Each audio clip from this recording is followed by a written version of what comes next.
प्रश्न 6, अभाज्य गुणनखंड द्वारा महत्तम समापवर्तक ज्ञात करें।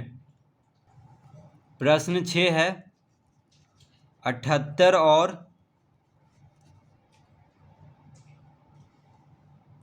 260। तो अभाज्य गुणनखंड द्वारा महत्तम समापवर्तक ज्ञात करना है। तो पहले 78 का गुणनखंड कर लेते हैं, यानी अभाज्य गुणनखंड 2 से कट रहा है, 2 तिया 6, 2 नमा 18, यानी 39 दूना 78। अब 3 से लगेगा, 13 तिया 39। 13 क्या है? अभाज्य संख्या है, तो अब नहीं लगेगा। अब 260 का अभाज्य गुणनखंड करेंगे, 2 से लगाएंगे, 2 गुना 1 2, 2 तिया 6, यानी 130 दूना 260।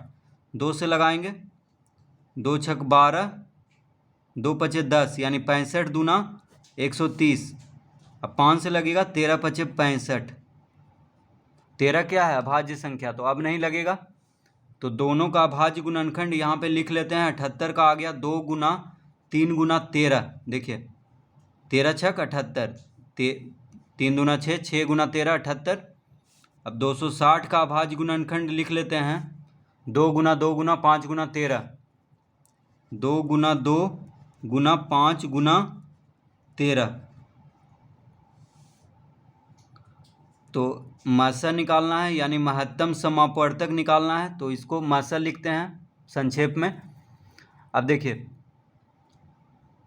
13 इसमें भी है, 13 इसमें भी है, ठीक है। 2 इसमें भी है, 2 इसमें भी है, तो जो है उसको लिखेंगे। 2 इसमें भी है, 2 इसमें भी है, तो 2 लिख दिए। 13 इसमें भी है, 13 इसमें भी है, तो 13 लिख दिए, यानी 13 दूना 26। तो महत्तम समापवर्तक हो गया 26। तो 78 और 260 का महत्तम समापवर्तक क्या होगा? 26। यानी दोनों के जो गुणनखंड में होगा उसी संख्या को लिखना है। 2 2, तो 2 लिख दिए। 13 13, तो 13 लिख लिए। तो 13 गुना 2 26। 78 और 260 का महत्तम समापवर्तक हो गया 26।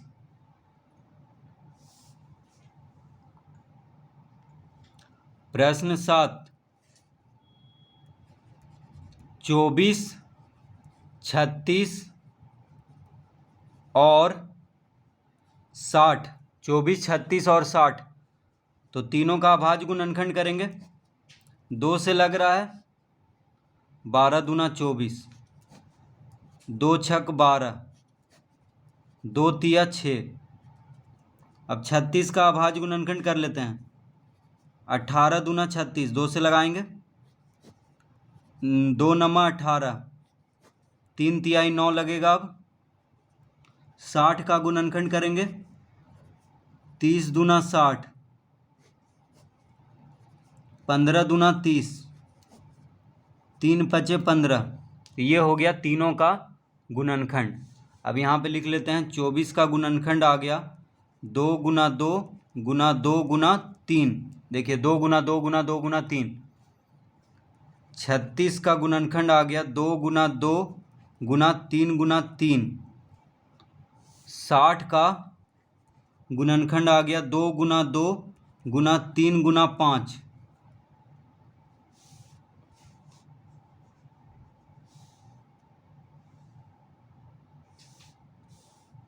तो तीनों का गुणनखंड यहाँ पे लिख दिए हैं। अब देखिए मासा यानी महत्तम समापवर्तक क्या होगा?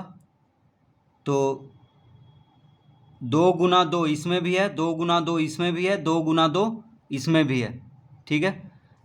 3 इसमें भी है, 3 इसमें भी है, 3 इसमें भी है, तो जो है उसको लिख देंगे। तो 2 गुना 2 तीनों में है, तो 2 गुना 2 लिख लिए। 3 3 3 तीनों में है, देखिए 3, तो 3 लिख लिए। जो तीनों में है उसी को लिखना है, तभी तीनों का मासा यानी महत्तम समापवर्तक निकलेगा। तो 2 दूना 4, 4 तिया 12, तो इसका उत्तर आ गया 12। 24 36 और 60 का महत्तम समापवर्तक होगा 12। तो देखिए 2 गुना 2 2 गुना 2 2 गुना 2, तो 2 गुना 2 लिख लिए। तीनों में है तो लिख लेंगे। 3 3 3, तो 3 लिख लिए। तो 2 दूना 4, 4 तिया 12।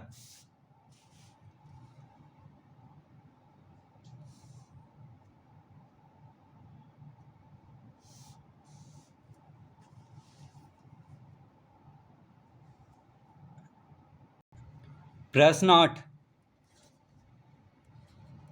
30, 75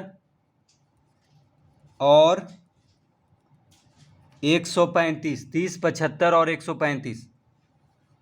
तो 30 का भाज्य गुणनखंड करेंगे पहले। 15 दूना 30, 3 पचे 15। 75 का गुणनखंड करेंगे, 3 से कट जाएगा। 25 तिया 75, 5 पचे 25। अब 135 का गुणनखंड कर लेते हैं। 3 से कट रहा है, 3 चौक 12, 3 पचे 15, यानी 45 तिया 135। फिर 3 से 15 तिया 45, फिर 3 से 5 तिया 15। तो ये हो गया तीनों का गुणनखंड। अब यहाँ पे लिख लेंगे 30 का गुणनखंड हो गया 2 गुना 3 गुना 5।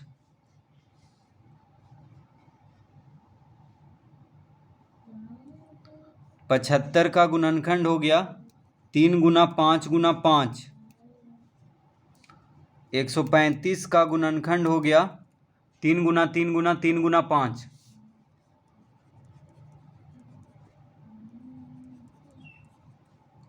तो तीनों का महत्तम समापवर्तक यानी मसा हो जाएगा। तो देखिए 3 इसमें भी है, 3 इसमें भी है और 3 इसमें भी है। तो 3 यहाँ पे लिख देंगे। जो तीनों में रहेगा, तीनों के जो गुणनखंड में जो संख्या होगा उसी को लिखना है। 5 इसमें भी है, 5 इसमें भी है, 5 इसमें भी है। तो 5 लिख देंगे, यानी 5 तिया 15। तो 30, 75 और 135 का महत्तम समापवर्तक हो गया 15।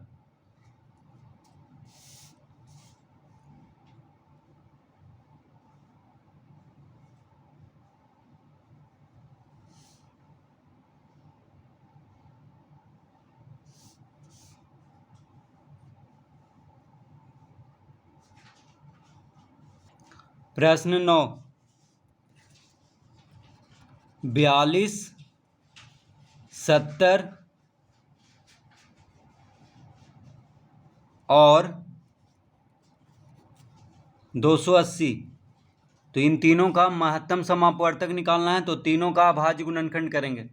तो 42 का अभाज्य गुणनखंड हो जाएगा, 2 से लगाएंगे, 21 दूना 42, 3 सते 21। 70, 2 से लगाएंगे, 35 दूना 70, 5 सते 35। 280 का अभाज्य गुणनखंड करेंगे, 2 से लगाएंगे, 140 दूना 280, 70 दूना 140, 35 दूना 70, 5 सते 35। तो ये हो गया तीनों का गुणनखंड। अब यहाँ पे लिख लेते हैं 42 का गुणनखंड क्या है, 2 गुना 3 गुना 7। देखिए 2 गुना 3 गुना 7। 70 का गुणनखंड 2 गुना 5 गुना 7।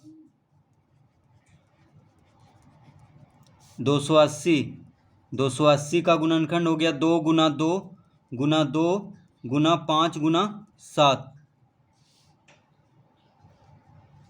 तो महत्तम समापवर्तक हो जाएगा। तो तीनों के गुणनखंड में जो संख्या होगा उसी को लिखना है। तो देखिए 2 इसमें भी है, 2 इसमें भी है, 2 इसमें भी है। तो यहाँ पे 2 लिख लेंगे। 7 देखिए इसमें भी है, 7 इसमें भी है, 7 इसमें भी है। तो 7 लिख लेंगे। ठीक है। 2 तीनों में है, 7 तीनों में है। 3 देखिए इसमें है लेकिन इसमें नहीं है, इसमें भी नहीं है। 5 इसमें है लेकिन इसमें नहीं है। तो 5 भी नहीं लिखेंगे। 7 तीनों में है, 2 भी तीनों में है। तो 2 गुना 7 यानी 14। तो 42, 70 और 280 का महत्तम समापवर्तक हो गया 14।